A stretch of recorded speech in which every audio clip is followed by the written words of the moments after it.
માનવતા મહેકી લાયનહાર્ટ ગ્રુપે લાવારીસ વૃદ્ધના અંતિમ સંસ્કાર કરી પૂરું પાડ્યું ઉત્તમ ઉદાહરણ. જેનું કોઈ નથી તેનો ઉપરવાળો છે. આ ઉક્તિને તાપી જિલ્લાના લાયનહાર્ટ ગ્રુપે આજે સાર્થક કરી બતાવ્યું છે.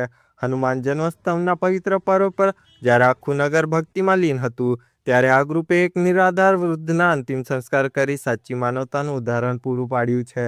તાપી જિલ્લામાં છેલ્લા 30 વર્ષથી સેવકીય પ્રવૃત્તિઓમાં અગ્રેસર લાયનહાર્ટ ગ્રુપ ફરી એકવાર તેની માનવીય અભિગમ માટે ચર્ચામાં છે. સોનગઢની એક હોટલમાં વર્ષોથી મજૂરી કામ કરતા એક વૃદ્ધનું વ્યારાની રેફરલ હોસ્પિટલમાં અવસાન થયું હતું. આ વૃદ્ધનું આ દુનિયામાં કોઈ જ સગુવાલું કે વારસદાર ન હતું. આ ઘટનાની જાણ થતાં જ લાયનહાર્ટ ગ્રુપના અધ્યક્ષ રાજુભાઈ જાદવ અને તેમની ટીમ તાત્કાલિક હોસ્પિટલ પહોંચી હતી.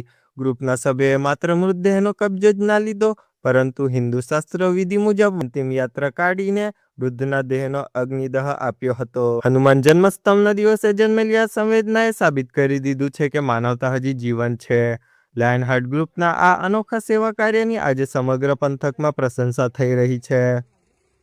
મારું નામ રાજુભાઈ અમૃતભાઈ જાદવ છે, લાયનહાર્ટ ગ્રુપના અધ્યક્ષ છું. આજરોજ આપણે શું પ્રવૃત્તિ કરી અને આ પ્રેરણા કરવાની તમને ક્યાંથી પ્રેરણા મળી?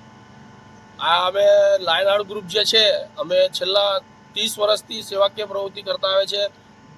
જેમાં કે બ્લડ કેમ્પ હોય કે કોઈ બિનવારસી લાશ હોય કે દવાખાનામાં કોઈને કંઈ જરૂર હોય તો અમારા લાયનહાર્ટ ગ્રુપના તમામ મેમ્બરો મળીને એને જે યથાશક્તિ પ્રમાણે મદદ જોઈએ તે બધી મદદ અમે કરતા આવેલા છે. આજરોજ શું સેવા કરી આપણે? આજ રોજ મને એક અજાણ્યા વ્યક્તિનો એક ફોન આવેલો કે ભાઈ જનરલ હોસ્પિટલમાં એક ડેડ બોડી છે, એ ભાઈ લગભગ અમદાવાદના છે ને એનું અંતિમ વિધિ કરવાનું કોઈ નથી. એક જ ભાઈ એના સાથે છે, તે બી એને ઓળખતા છે ખાલી. તો અમને જાણ કરી તો અમારા લાયનહાર્ટ ગ્રુપના બધા મેમ્બરો, તેમાં અમારા હિન્દુ મુસ્લિમ બધા એકતાનો, અમારો તો લાયનહાર્ટ ગ્રુપ જ હિન્દુ મુસ્લિમ એકતાનો પરિચય છે જ.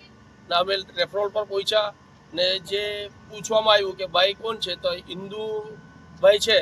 તો અમે બધા મળીને હિન્દુ રીતિ રિવાજ પ્રમાણે એની વિધિ કરીને અંતિમ સંસ્કાર કર્યો છે.